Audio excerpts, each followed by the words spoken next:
The taste of metal is the first thing that returns. Iron on the tongue, the copper tang of blood mixed with recycled air from a broken purifier.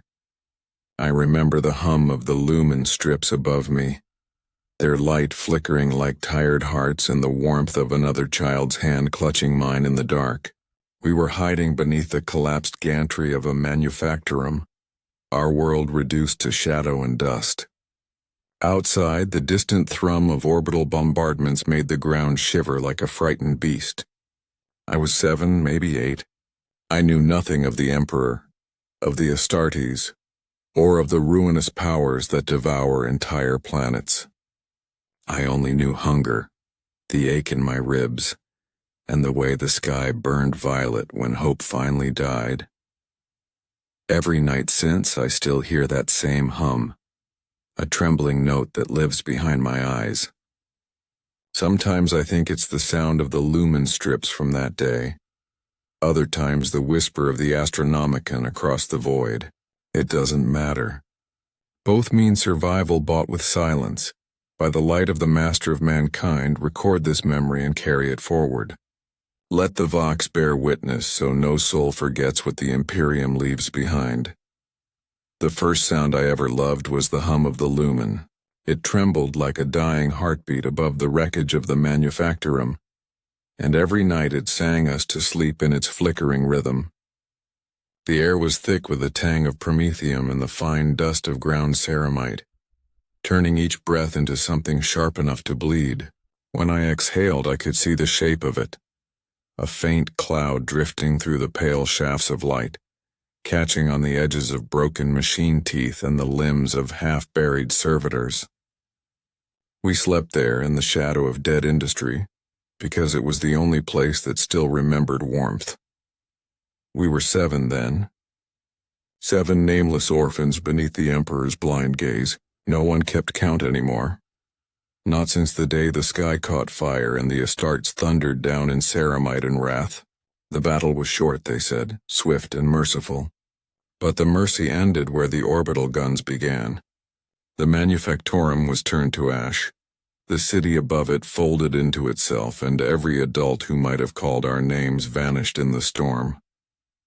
What remained was us, children crawling through the guts of a dead hive, living off the things too broken for the Adeptus Mechanicus to reclaim. I remember Lyra's voice most of all. She was older than the rest, maybe 14, though she carried herself like a sister of battle stripped of her armor. Her hair was the color of rust, her eyes 2 small suns behind a mask of grime. She used to whisper stories about Terra while we huddled under her cloak, about the golden spires and the rivers that shone like liquid glass. None of us had ever seen a river. We had only the coolant drips from the old power lines, green and metallic, tasting faintly of oil. But we listened anyway, because belief was a softer blanket than silence. We scavenged by night when the drones were least likely to scan for life. The lumen hum guided us through the dark like a steady pulse, a promise that something still worked. Every footstep was a prayer to the God Emperor, though we did not know his words. We had seen his image, a cracked aquila scorched onto the wall of the central hall, and we believed that if we moved quietly enough, he might notice us. That was before the first of us disappeared. It happened on the 5th cycle after the bombardment. We had found a cache of rations sealed beneath a collapsed stairwell, old protein bricks marked with the sigil of the Astra Militarum. We ate until we couldn't move, laughing with mouths full of dust. When I woke, Bren was gone. His blanket lay folded beside the lumen strip, and his boots sat neatly by the pipe where he slept. No blood, no sound, just the faint smell of ozone, and a whisper on the Vox line that none of us dared to follow. Lyra told us not to speak his name. The hive takes what it remembers, she said. If you give it names, it will want more. I didn't understand then, but I obeyed. That night the hum seemed louder. It crawled through my bones like static, a slow vibration that wouldn't fade. When I closed my eyes, I thought I could hear words hidden in the noise.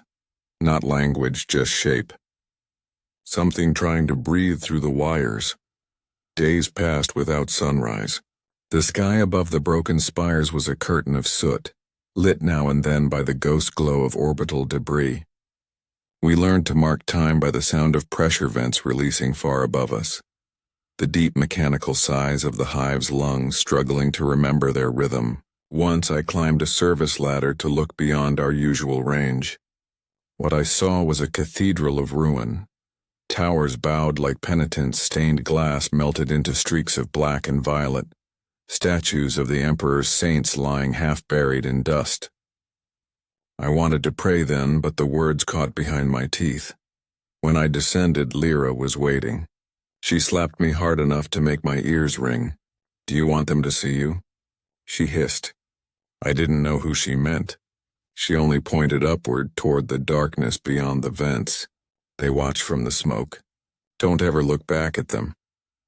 I nodded and pretended to understand, but that night I dreamed of eyes glowing like dying embers in the ash. We moved deeper into the hive after that. The upper levels were stripped bare by scavengers, the kind who wore masks of flayed metal and spoke in clicks like malfunctioning servitors. Lyra said they were the remnants of the Mechanicus cult, left behind when the Magi withdrew. Whatever they were, they left signs, etched warnings in high Gothic carved into walls of cooling steel. None of us could read the script, but even without understanding, the words bled menace. We followed the scent of burning promethium to a new shelter, an abandoned sub-reactor chamber half flooded with coolant. The air shimmered blue and the hum of the lumen returned. Softer this time, almost kind. I began to think of it as a voice. Not the Emperor's, but something older buried in the machine. Sometimes when the others slept, I pressed my ear against the pipework and whispered my thoughts into it. I told it about Bren, about the hunger, about how the stars had disappeared. The hum would answer, always the same low note, comforting like a hand on my shoulder. One night as I lay listening, a new sound broke through, a distant rhythm, faint and metallic. It wasn't the hum. It was a pulse like footsteps echoing through the pipes. I sat up, straining to hear, but the others were still. Only Lyra stirred, her eyes half open, reflecting the blue light. "Don't speak," she murmured. "It's listening." That was when I realized the sound wasn't coming from above or below. It was inside the walls themselves, traveling through the old conduits like blood through veins. The hive wasn't dead. It was dreaming. And somewhere beneath its dreaming, something was beginning to wake. The pulse grew stronger with each cycle, a steady thud thrumming beneath the coolant's glassy skin.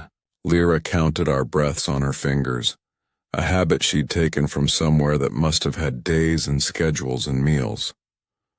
I tried to mimic her calm, but my mouth tasted of metal and fear, and my stomach had begun to twist on itself like a cable under stress. Food had run thin.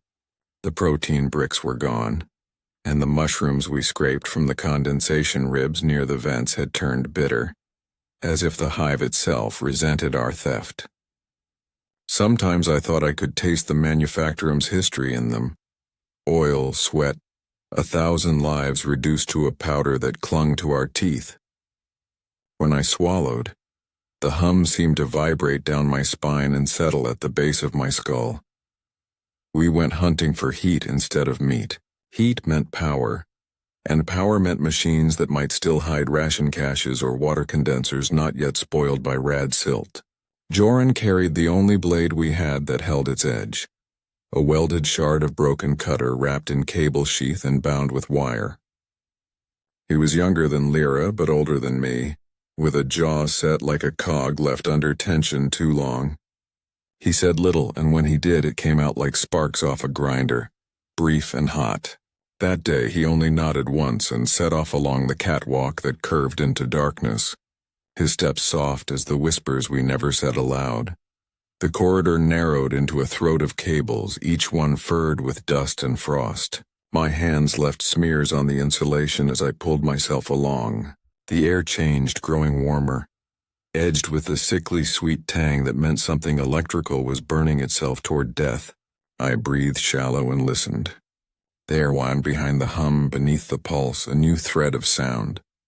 A clicking like teeth. Not servitor. Not quite human either.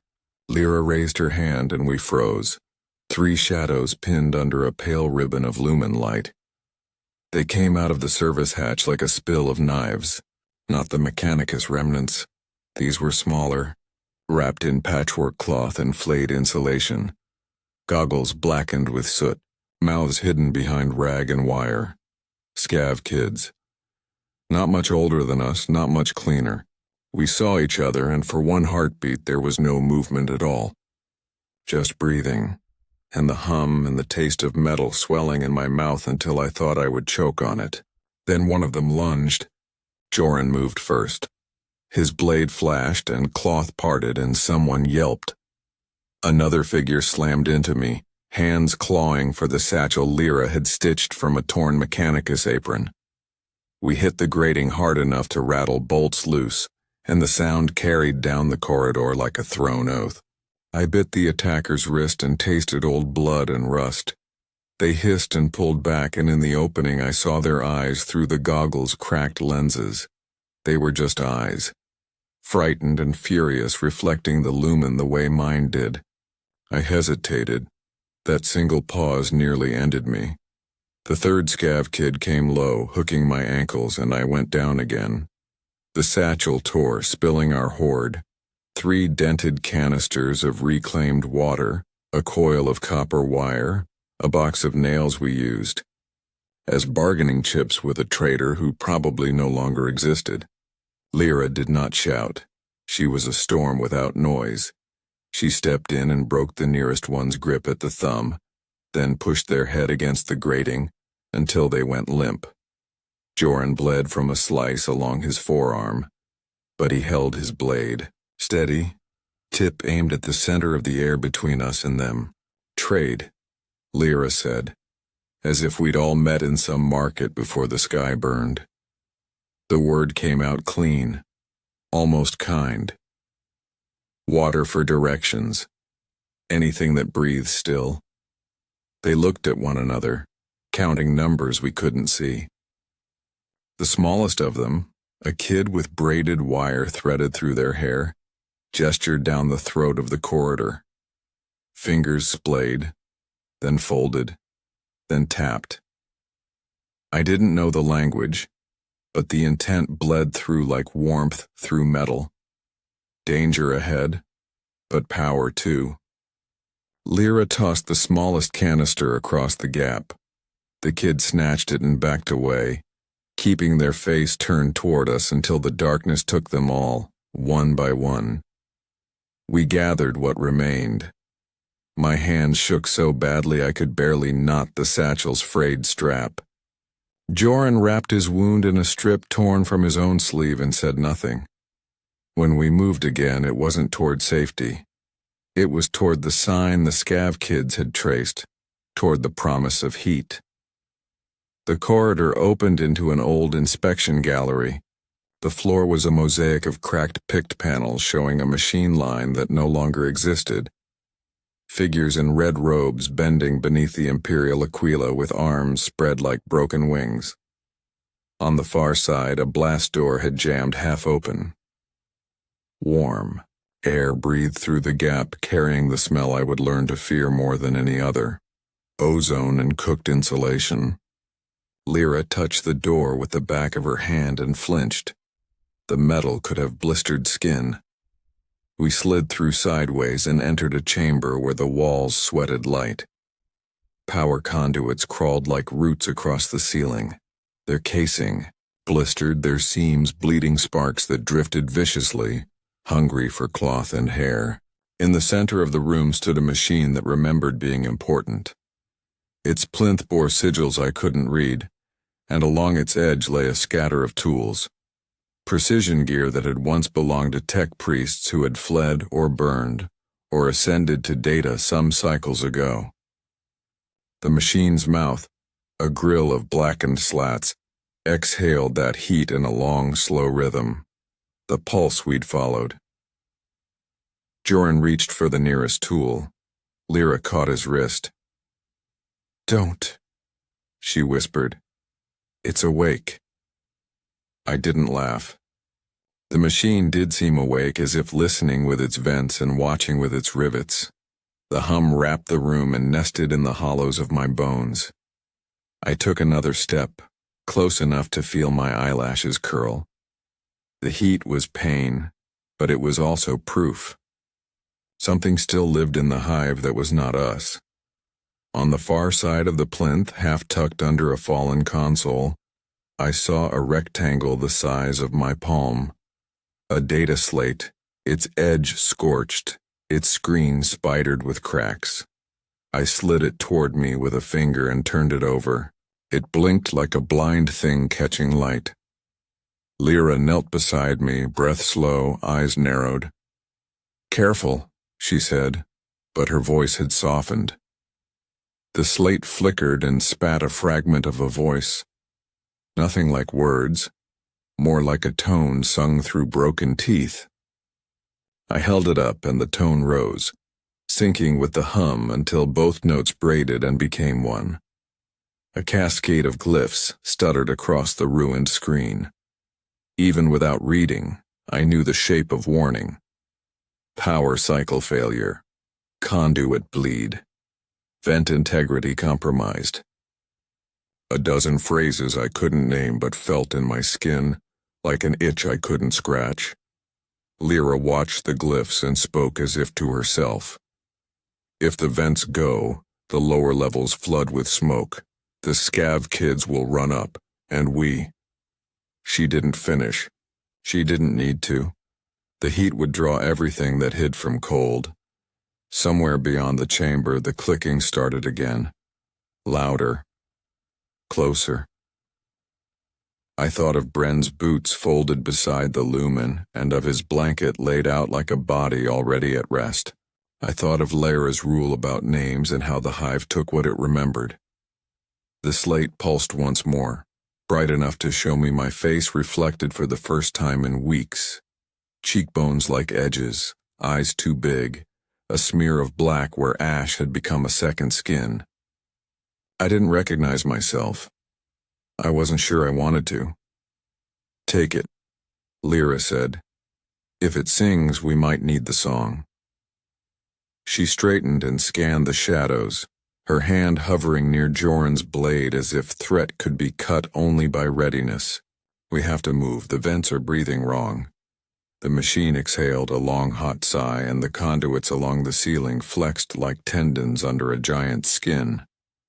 The hum deepened. For one heartbeat, I felt certain the hive had turned its face toward us. Not in love. Not in hate. In recognition. It was like being seen by a god who did not care. We slipped back through the blast door, into the throat of the corridor, and the air out here felt cold enough to crack my teeth. I tucked the data slate under my shirt where the heat could not betray us. The clicking had moved ahead of us now, a scout fear that darted from vent to vent, drawing lines I couldn't see. We followed the path the scav kids had traced, turning left where the cable sleeves hung like dead serpents, right where the coolant had pooled in a mirror that showed the ceiling's ruined constellations. Our footprints laced the dust with our story. I wondered who would read it if we never came back. At the junction where three passages met, the hum gathered into itself, becoming a single-held note. My tongue ached. The metallic taste surged, bright as a cut. Lyra paused and put her ear to the conduit. Her face changed. Not fear, not hope. A tightening around the eyes, a decision being made. She looked at Joran and then at me. "If we stay, we starve," she said. "If we go, we bleed." She rested one hand against the warm pipe. "But at least we go toward a voice." Behind us, in the gallery we'd just left, something heavy slid across metal. The sound carried like a promise. It didn't hurry. It didn't need to. We moved forward, and the hum followed like a dog that had never known a gentle master. We walked for hours, or what passed for hours in a place where time had no sky.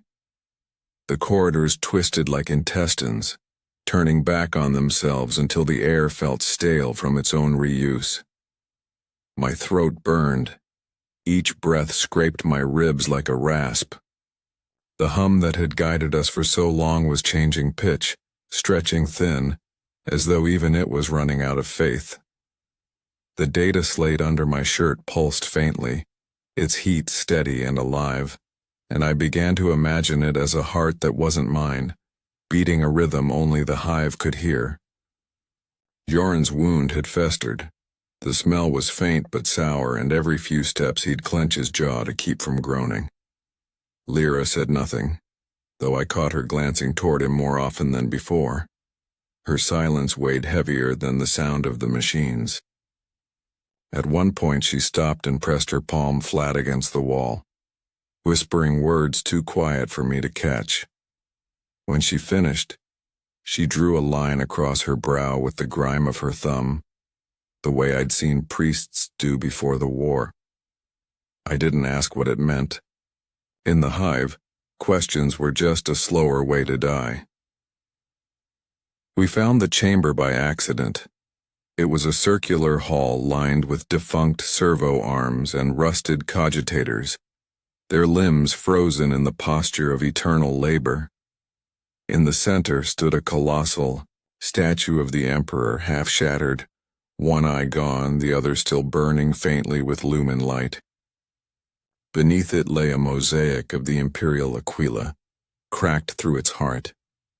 The air smelled faintly of incense, or what had once been incense before it became ash. Someone had tried to keep this place sacred. Someone had failed. Lyra knelt at the statue's base, her expression unreadable. They built this place to remind themselves that he watches, she said. But even gods turn their eyes away when the air runs thin. Joran leaned against the wall, breathing shallow.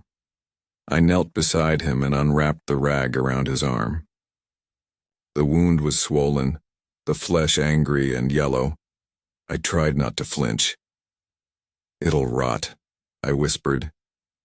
He smiled, thin and tired.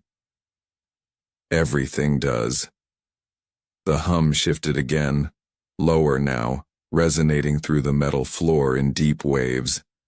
It felt as though the ground itself was breathing. I pressed the data slate against the mosaic, and the cracked screen flared, bathing the room in pale light. The Emperor's one surviving eye gleamed brighter, as if the two were speaking across the ages. Glyphs scrolled across the slate. Slow, deliberate shapes like prayers written in machine code. I didn't understand them, but I felt their meaning. Containment breach, atmospheric failure, vent override. Somewhere below us, the hive was exhaling death. Lyra rose. "We can't stay. The lower vents are cycling. When they open, the air will boil." She reached down to pull Joran to his feet. He hesitated, his face pale, then nodded. I wanted to ask where we could go, but she was already moving, her eyes following something I couldn't see. As we crossed the chamber, the statue's lumen eye flickered twice, then went dark. The silence that followed was heavier than any noise. I felt it press against my skull, thick and suffocating. Lyra turned once, just long enough to look at me, and whispered, "Don't listen." But I did. The silence wasn't empty. It was full of whispers, voices layered atop one another, the echoes of prayers recorded and replayed through 1,000 broken vox grills. I heard mothers calling names, priests reciting litanies, soldiers screaming orders to ghosts. Beneath it all, a deeper tone hummed, steady as the lumen had once been. It wasn't the Emperor's voice. It wasn't human.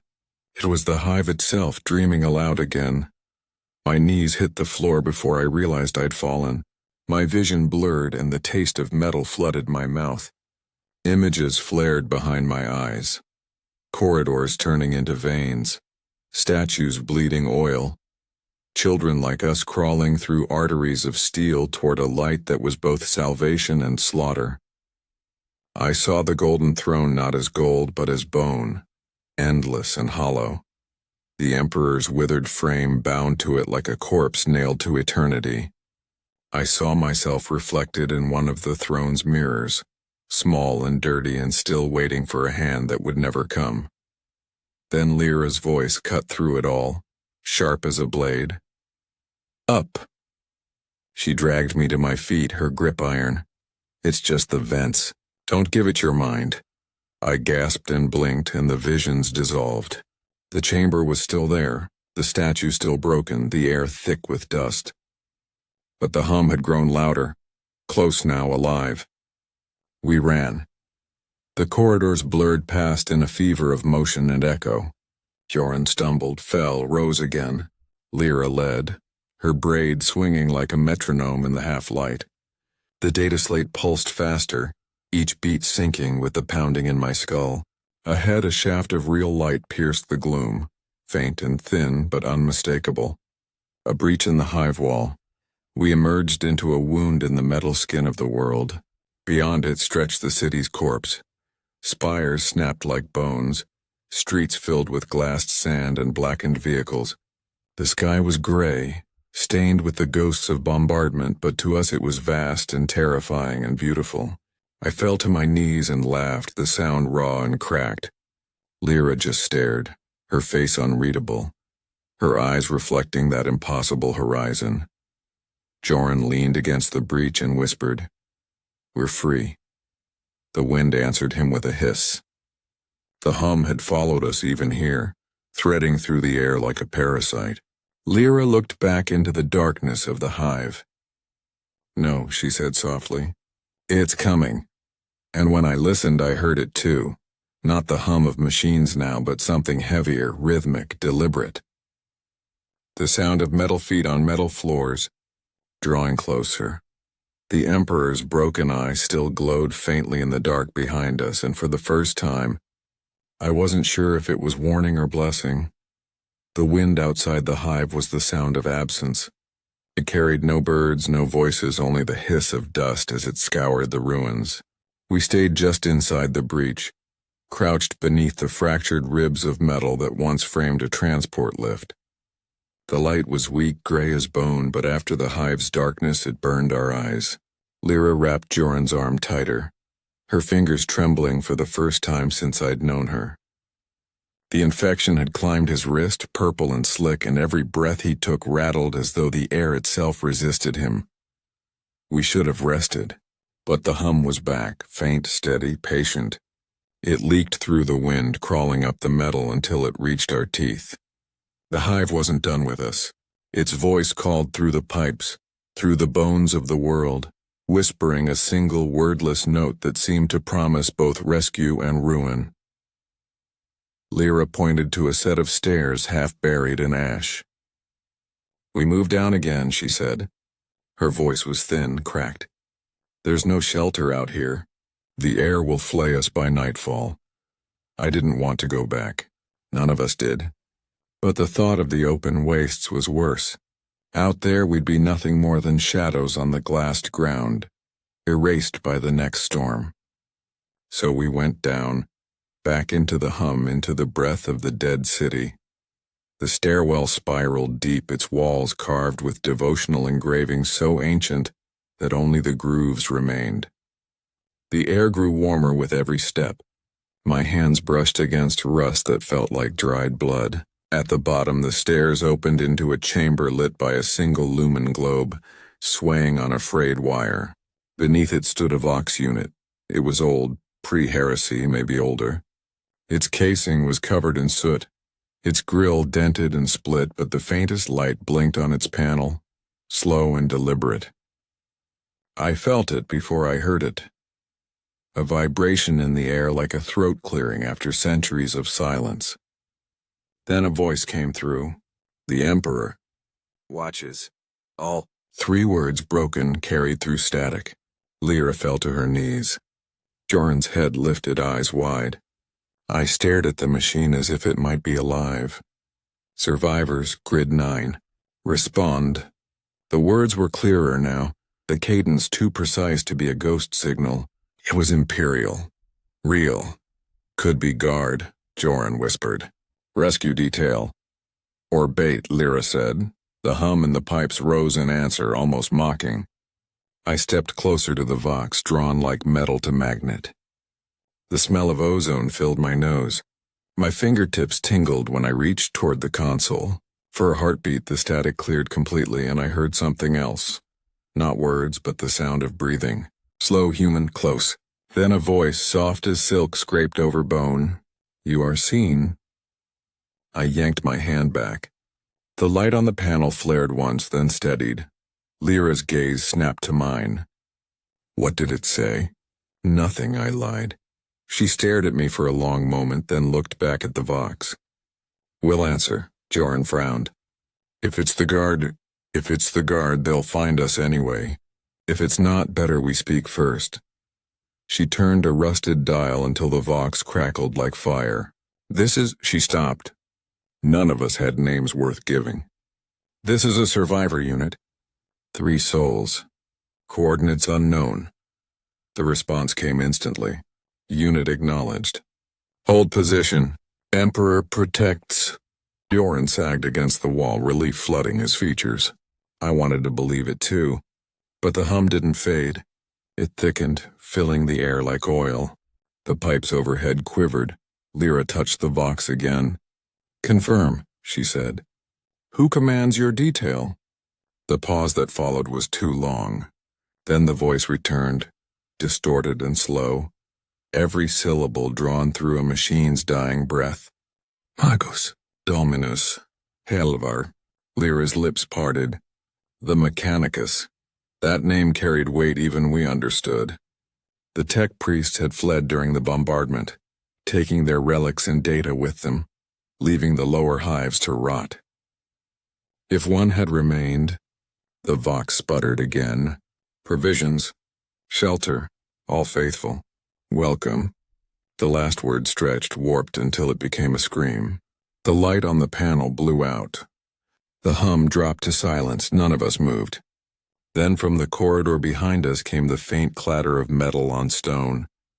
A sound that did not belong to echo or wind. Lyra raised a finger to her lips. The lumen globe above flickered, painting her face in stuttering gold. Joran gripped his blade with his good hand. I crouched low, the data slate pressed against my chest, feeling its faint warmth pulse in sync with the new sound. Something was coming. It dragged itself across the floor, each motion punctuated by a hiss of steam and the wet grind of gears. When it entered the light, I thought at first it was a servitor, its limbs jointed, its chest a lattice of tubing. But where a face should have been was only a Vox grill, cracked and leaking light. It stopped a few paces away. The grill flared once, and the same voice from the Vox unit issued from its chest. Survivors. Emperor protects. Lyra's hand tightened around the haft of Joran's blade. Servitor, she said softly, but not bound. Look at the seals. The seals were wrong. Old Mechanicus sigils fused with crude symbols painted in ash and blood. It tilted its head, the light inside its mouth flickering like thought. Step back, Lyra whispered. I did not. The servitor's arm rose slowly, and from the palm extended a probe that glowed faintly blue. Its gaze fixed on me, or whatever passed for its gaze, and it spoke again, softer now. You are seen. The same words I'd heard through the Vox. Something deep in my chest turned cold. It's the same signal, I said. It's the same one speaking through it. The servitor took another step forward, metal feet clanging. Its chest light brightened until the shadows fled. Behind it, the walls themselves began to hum again, the pipes trembling like throats preparing to sing. Joran lunged. The blade bit deep into the servitor's side, sparks leaping. The machine staggered but didn't fall. Its free arm swung wide, hitting Joran square in the chest. I heard the crack before I heard his scream. Lyra shouted something I couldn't hear over the rising hum. I grabbed the data slate, slammed my palm against it, and the light flared bright enough to blind. For an instant, the servitor froze mid-strike. The glow from its grill dimmed, flickered, and the hum stopped. It collapsed, smoke rising from the wounds in its chest. The air filled with the stench of burned oil and flesh. Joran was still. His chest rose once, then stilled. Lyra knelt beside him, her hands trembling over his face, not quite touching. Then she drew her knife and placed it gently against his brow, etching the sign of the Aquila. "The Emperor protects," she whispered. The words rang hollow in the vastness of the hive. I stood frozen, the data slate still glowing faintly in my hands. The hum had fallen silent again, but I could feel it waiting, deep in the metal, in the breath of the city. It was listening. It had learned our names now, and it was not finished. Lyra didn't speak for a long time after Joran's death. She sat beside his body while the last heat bled from the servitor's wreck, the blue light fading to nothing in its ruined chest. The air was still thick with the tang of ozone and burnt insulation. I wanted to say something, anything, but words in that place felt like heresy. The hive itself was listening, and I no longer knew which prayers it favored. When she finally rose, her face was hollow. She didn't look at me, only at the data slate in my hands. "It stopped when you touched it," she said. I nodded. "Do it again." The screen was dark, but when I brushed my thumb across it, glyphs swam faintly in the cracks. Mechanical hieroglyphs that pulsed like veins. The hum returned, faint but focused, and through it came a tone, high and thin, threading into words. "Unit Helvar. Command node offline. Initiate secondary sequence." Lyra leaned closer. "It's not a distress call," she said. "It's instructions." "Instructions for what?" Her eyes were distant. "To finish something the Mechanicus started." The hum shifted again, faster, now echoing down the corridor like a heartbeat trying to rise from the dead. I didn't want to follow it, but Lyra was already moving.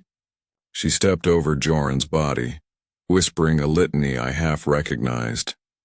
A promise that his name would reach the throne, even if no one here spoke it aloud.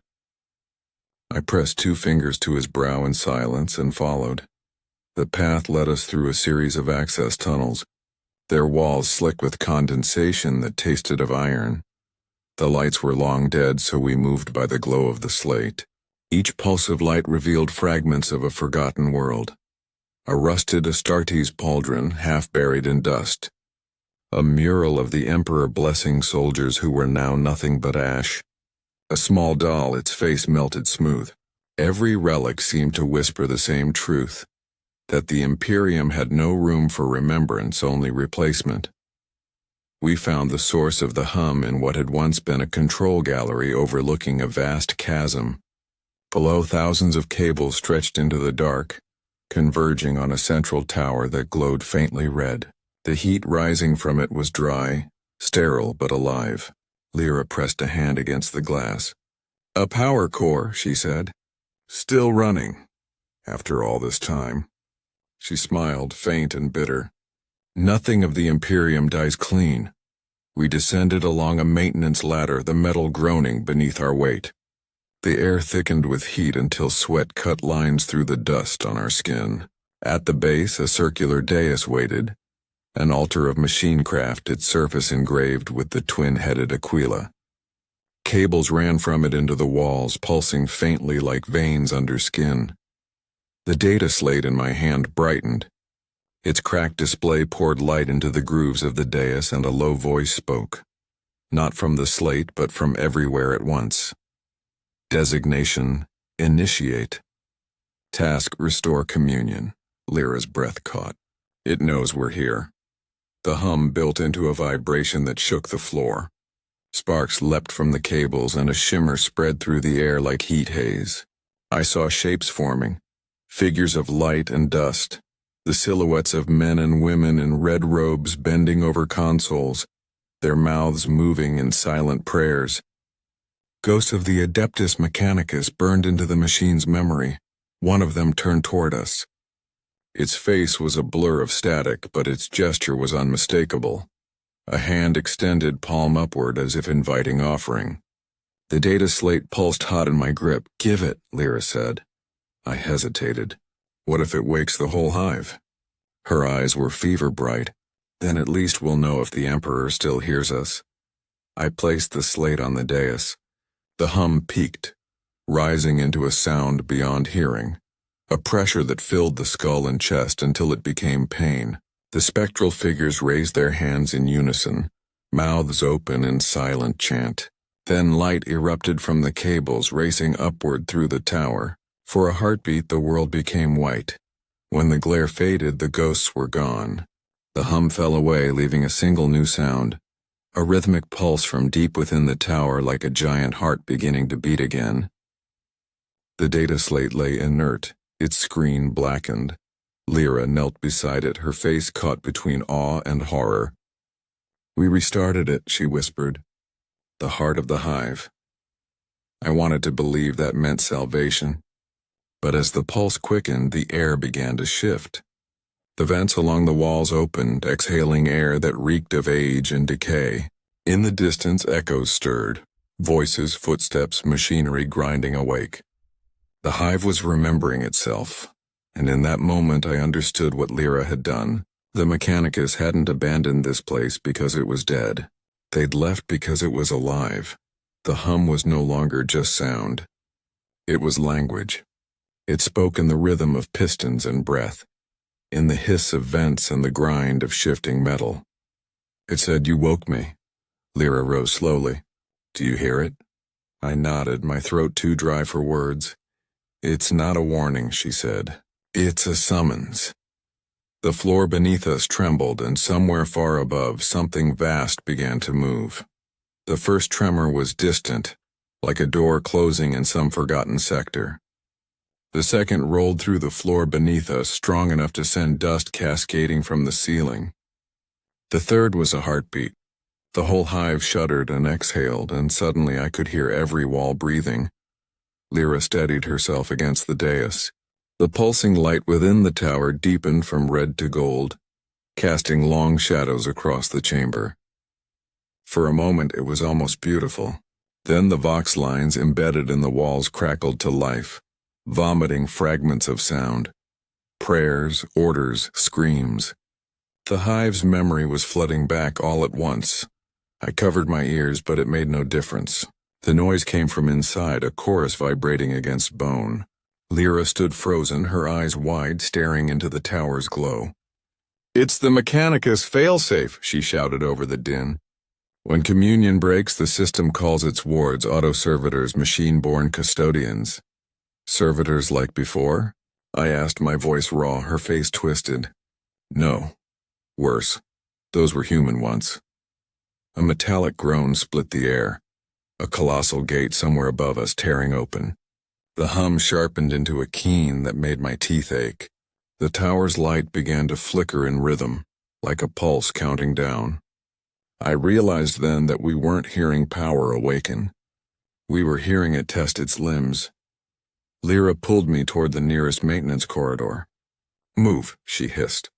The floor vibrated, a low animal growl rising from the depths. We ran, our shadows writhing along the walls, our lungs clawing for air thick with metal dust. Behind us, the tower's hum deepened until it became a roar. The corridor opened into a vast chamber, a cargo bay choked with wrecked loaders and skeletal cranes. The lumen strips overhead sputtered weakly, throwing brief slices of light across the carnage. Every surface was painted with soot and old blood. A single servitor hung from the ceiling by its cables, twitching like a marionette dreaming of work. Lyra didn't slow. She darted between the wrecks, her movements sharp and practiced, and I followed, my chest burning. The hum pursued us, a sound that wasn't just heard but felt, vibration in the lungs, pressure in the skull. Then from the darkness ahead a new sound answered, the staccato click of metal claws on steel. I froze. The sound grew louder, echoing in waves through the bay. A shape moved between the loaders, tall, skeletal, draped in cables that trailed like tendons. Its head was a mass of sensors and optics, its body a patchwork of armor plates engraved with faded cog sigils. Not a servitor. Something older, designed for war. Lyra saw it too. She grabbed a piece of pipe from the floor and hurled it across the chamber. It struck a wall with a clang, and the creature's head snapped toward the sound. The moment its optics flared, I saw its faceplate, a mockery of the Imperial Aquila carved where a mouth should have been. We ducked behind the shell of a loader. The creature advanced, its claws scraping against metal, its limbs moving with insect precision. Lyra mouthed words I could barely see. Don't breathe. The hum shifted again, aligning with the creature's movements. It was speaking through it. The hive was speaking through it. Every step was a syllable, every metallic grind a word. I risked a glance. The creature stopped beside the loader, one claw resting on its frame, its head tilted, listening. Then, with a sudden shriek of servos, it tore the loader apart like paper. Shards of metal rained around us. Lyra shoved me toward a maintenance hatch. We crawled inside as the creature turned its gaze back to the dais chamber. For a moment I thought we were safe. Then the hatch sealed behind us and the walls began to tremble again. The tunnel beyond was narrow, barely wide enough to crawl. The air was hot, stinking of oil and rot. The hum was weaker here, muffled, but it hadn't vanished. I could still feel it beneath my palms, like the pulse of something buried alive. After what felt like an hour, the tunnel widened into a service alcove filled with broken Vox equipment. Lyra collapsed against the wall, chest heaving. "It's awake," she said. We woke it. "What is it?" She shook her head. Every hive has a voice, a spirit the Mechanicus tends. Machine spirits, they call them. But this one's been left too long. It's grown hungry. I looked at the data slate, now nothing but a lump of blackened glass. And now it's listening through us. Lyra didn't answer. She pressed her ear to the wall, her brow furrowing.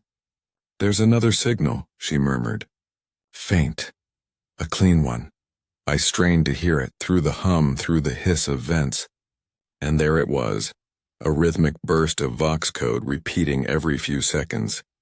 The pattern was structured, measured, almost musical. "It's human," I said. She nodded, or something pretending to be. The signal pulsed again, and this time I caught fragments of words buried in static. North sector. Shelter, Emperor protects. The same phrase the first Vox had spoken. Lyra rose, wiping grime from her face. "If someone's transmitting, they're alive or they've got power. Either way we go. After what we just saw," her gaze hardened. "If we stay here, we're part of it." You felt the hum. It's crawling into our heads. We move before we forget which thoughts are ours. I didn't argue. The tunnel stretched ahead into darkness, and somewhere beyond it the faint pulse of the new signal beckoned. I glanced once over my shoulder at the hatch we'd crawled through. The metal bulged inward as if something on the other side was breathing against it. We started walking. The hum followed. For the first time since the bombardment, I wondered if death had already come, and the hive was just its echo. We moved through the narrow service tunnel for what felt like eternity, the new signal pulsing faintly ahead like a heartbeat we could almost believe in. The air changed as we went, less heat, more dust. I could taste it on my tongue, dry as bone, carrying a hint of old incense and machine oil. Lyra walked ahead with her hand on the wall, tracing the vibrations of the signal the way a blind pilgrim traces scripture. When we finally reached the end of the passage, the tunnel opened into a hall unlike any I'd seen in the hive. It was clean, or rather had been kept clean until recently. The walls were lined with Vox consoles and reliquaries, their glass fronts cracked but still intact, each holding fragments of the Imperial Creed, rusted aquilus, shattered rosaries, strips of parchment sealed in wax. At the far end stood a dais, and on it, a Vox emitter twice the size of the one we'd found before.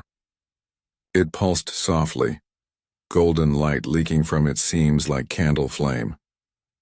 Lyra's steps slowed. "This was a Vox sanctum," she whispered. "For the ecclesiarchy, a place of transmission." The words struck something deep in me. "They prayed through machines?" "They always do," she said. "The Emperor listens best through static." I approached the dais. The emitter's grill was engraved with liturgical text, each letter filled with soot. I brushed my thumb over it and felt the edges of the words. "Blessed be the signal, for through it the soul ascends."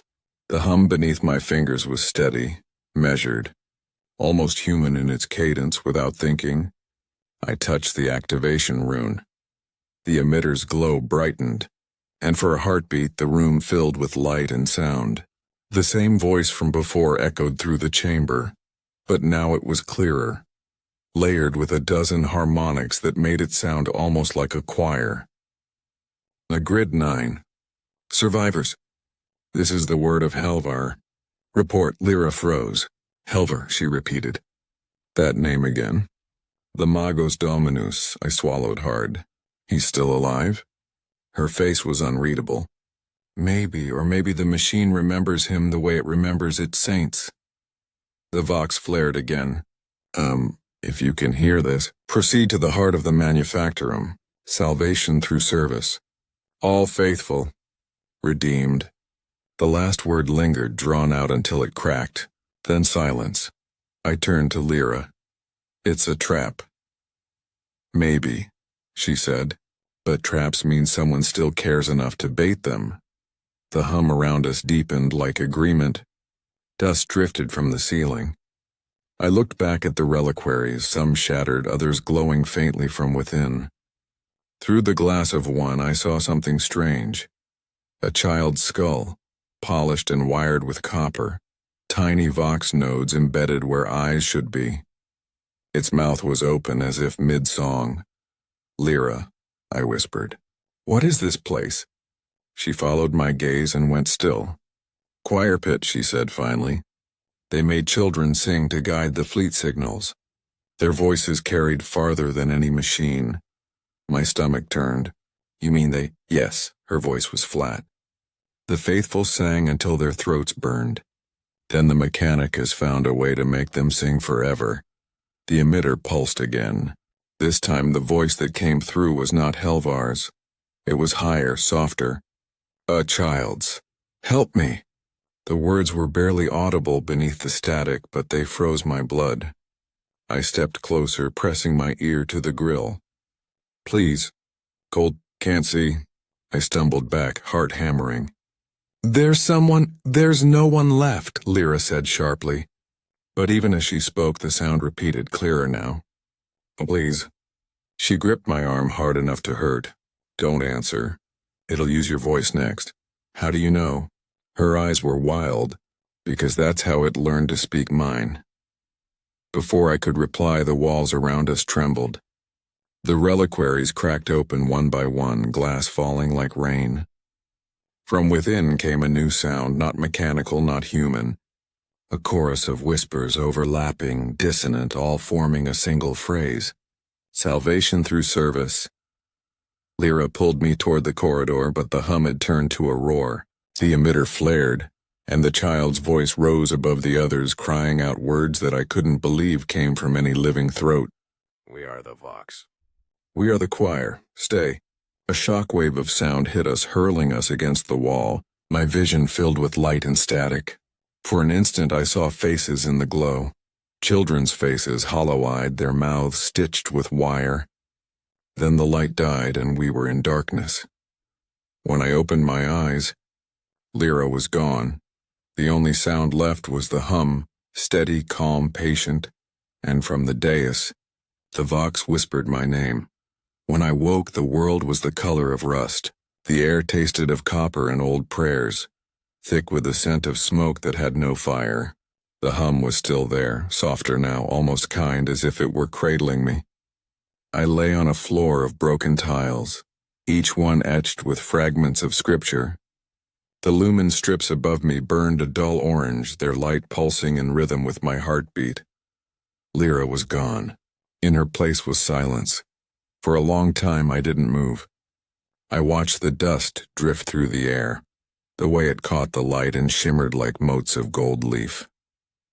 Somewhere in the distance a mechanism turned, slow, deliberate, the sound of the hive's endless dreaming. I felt it beneath my skin in the slow ache of my bones. It wasn't just a place anymore. It was a presence heavy and aware. When I finally stood, my body trembled as though gravity itself had thickened.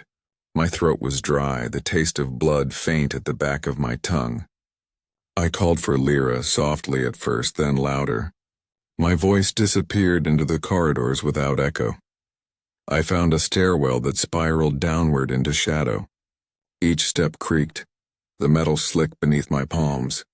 The deeper I went, the colder the air became until my breath misted before me. The hum dimmed, replaced by a low chant that rose and fell in waves. Voices, human, or something near enough to human that it didn't matter. At the bottom of the stairs, the passage widened into a chamber illuminated by hundreds of candles. Their flames danced with a strange blue light burning without heat. Around them knelt figures, small, thin, draped in tattered cloth. Children. My heart lurched. For a moment I thought they were alive.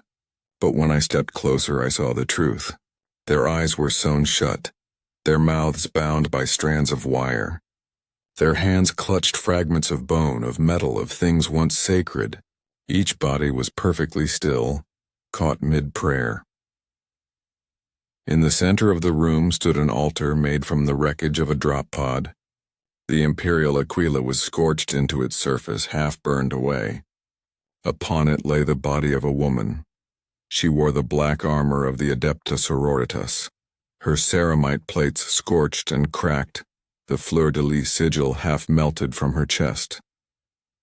Her face was pale, untouched by decay. A halo of thin copper wire framed her head, each strand connected to the candles that surrounded her.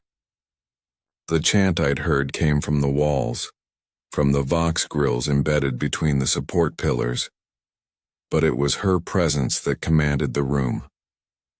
A corpse, yes, but not a dead thing. I approached, my footsteps echoing in the quiet. The closer I came, the heavier the air grew until it pressed against my chest like water. I stopped at the foot of the altar. Her hands were clasped around a rosarius that had fused to her gauntlets. The hum from the hive seemed to fade around her, as though she silenced even machines. "She's beautiful," a voice said behind me. I turned. A child stood in the doorway, small, barefoot, his clothes little more than rags. His eyes glowed faintly in the candlelight. "She spoke to us," he said. "She said the Emperor still sees." I tried to speak, but my throat felt full of ash. You're alive," he smiled, him a thin, solemn thing. "We're all alive. The ones who remember her. How long have you been here?" He tilted his head. "Since before the fire. Since before you fell from the upper hive. You're not the first to come here, but maybe you're the last." The candles flickered as he spoke. The air shimmered, and for an instant I thought I saw movement. The faint rise of the woman's chest, the twitch of her fingers. Then it was gone. The boy stepped closer, his bare feet making no sound. "She keeps us safe," he whispered. "We bring her offerings and she keeps the machines away. She's our saint now." I glanced around the room. At the base of the altar, offerings lay in piles. Rusted icons, broken weapons, the skulls of servitors, and scraps of parchment scrawled with prayers. Among them I saw something else. A shard of metal I recognized. The same type of conduit that had run through the data slate. The same burn pattern, The boy followed my gaze.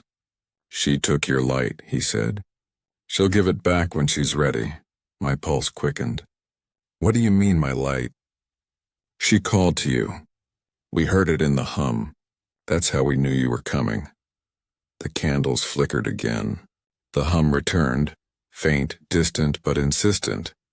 It threaded through the air like a pulse, and the boy smiled wider.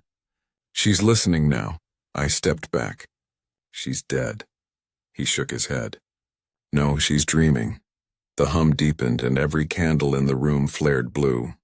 The copper wires connected to the corpse began to glow, carrying light up into her armor, through her hands, her throat, her face. Her eyes opened. They were silver, reflecting every flame at once. The boy fell to his knees, whispering, Saint Isola. I couldn't move. The air thrummed with power, with heat that wasn't heat. The hum filled my ears until all I could hear was her voice, though her lips never moved. Child of ruin, it said, why do you still walk among the ashes? My knees buckled. I fell forward, the world narrowing to her gaze. I don't know, I whispered. I don't know what's left to walk for. Then listen, she said, and her voice wasn't sound but thought, heavy and bright. The hive remembers what the living forget. The Emperor's light reaches even here. But faith without suffering is silence.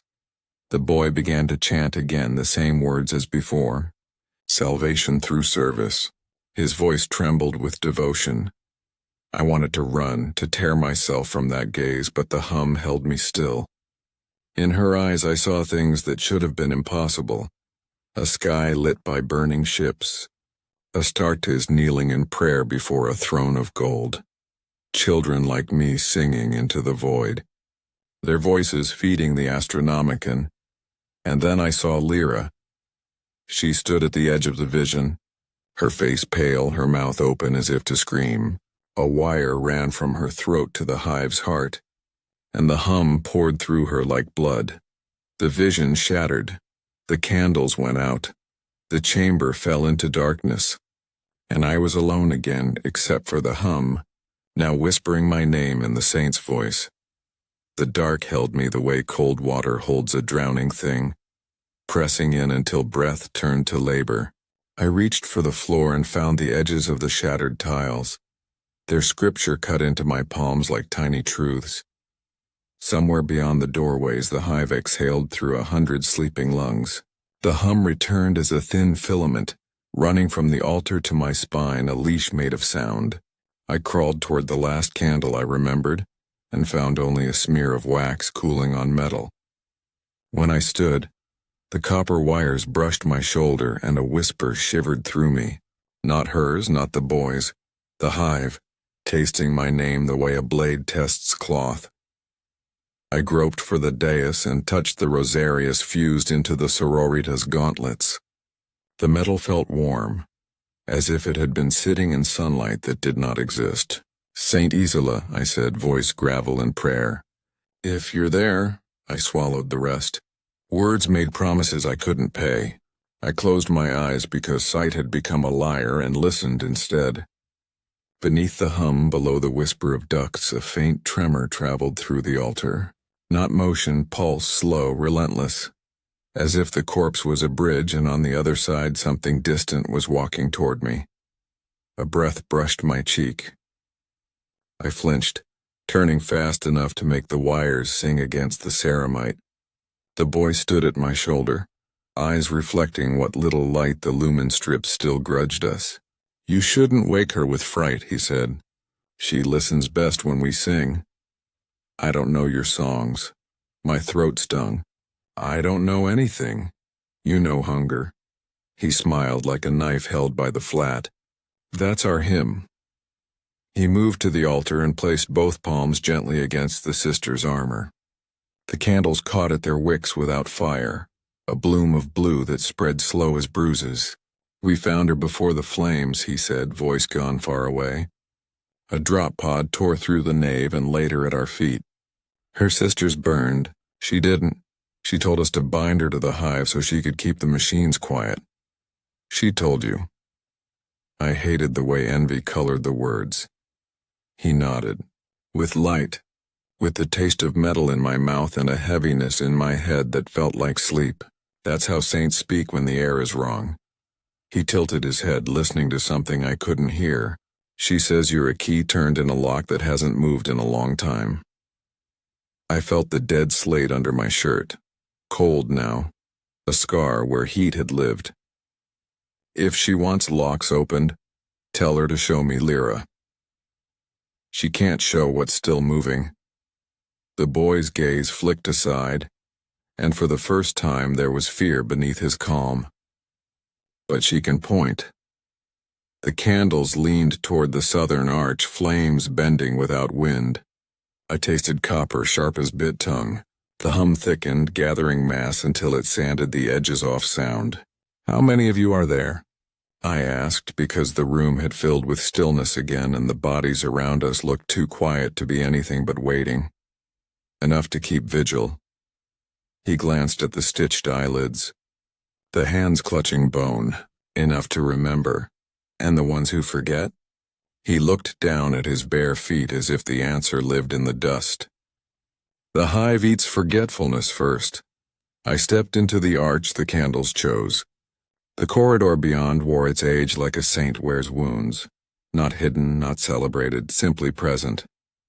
Script along the lintel had been scored away until only the indent of letters remained, as if meaning itself had been a heresy, cut out by careful hands. Blue light pooled at intervals, not from lumens but from veins in the wall where coolant pulsed like blood beneath skin. The hum traveled those veins and ran up my arms when I touched them. I told myself I had a plan. I didn't. I had direction, which is what plans become when the world has all the choices and you have none. The boy padded after me. She says keep left at the fork, he murmured. Past the bell that rings without clapper. Don't look at the faces in the soot. I won't, I lied, until we reached the bell. It hung from a bent beam, fused there by heat, its surface glossed into a mirror black as oil. Shapes crawled in that sheen. Fingers dragged through ash, cheeks buried, mouths opening and closing with nothing inside to carry the sound. The bell trembled and gave forth a tone I felt in the bones of my teeth. I kept my eyes low and passed beneath. But even then I saw enough of the faces to realize some were small, and among the small, one wore a braid bound with wire. My legs went soft. Lyra, I said, and the bell answered with the name in a lower note as if swallowing it. She's not there, the boy said, urgent now. Don't feed it with your seeing. He tugged my sleeve. Left, we walked on. The corridor tightened, the floor sloped, and the air thinned into a high cold that cut. Somewhere ahead, fluid moved through wide pipes with a pace like marching feet. The walls here had been scraped clean, not by scavengers, but by protocol. Chevrons still visible where warning paint had been protected by rust. A sign, stenciled in high Gothic, clung above a bulkhead. Letters faded but legible. Excessum chorus sub. Choir access below. My stomach clenched at the memory of the reliquaries and their wired relics. The boy looked from the sign to me, hope and dread braided tight. She says that way. But she says walk like you don't belong or the doors will learn your step. I don't belong, I said. It was the truest thing I had. The bulkhead's wheel turned beneath my hands with the weight of years. Air breathed out against my face, old, sweet, wrong. The space beyond was too large to be under anything. An auditorium sunk into the hive's liver. Galleries circled the void in narrowing rings, each lined with benches carved for kneeling. At the center, a pit opened like a pupil, and from it rose a column of cables braided so tight they looked like one thing, a spine with 1,000 nerves. Along the galleries, vox grills pimpled the walls every few meters like pores. The hum here wasn't sound anymore. It was a presence that reached into my chest and pressed its palm flat there as if measuring growth.